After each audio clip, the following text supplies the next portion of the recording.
వెలుగులో తీశారే బాలా. ఖైదీ ఉందా ఇదిగో ఇందా ఖైదీ కన్నయ్య కాదే,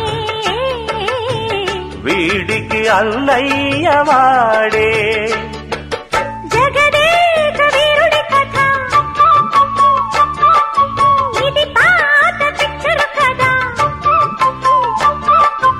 అతిలోక సుందరి తల అతికిల్చి ఇస్తా పద, ఏ మాయ చేసైనా ఒప్పించే తీరాలి. చుక్కలు తెమ్మన్నా తెంచుకురానా, చూస్తావా నామైనా చేస్తానే.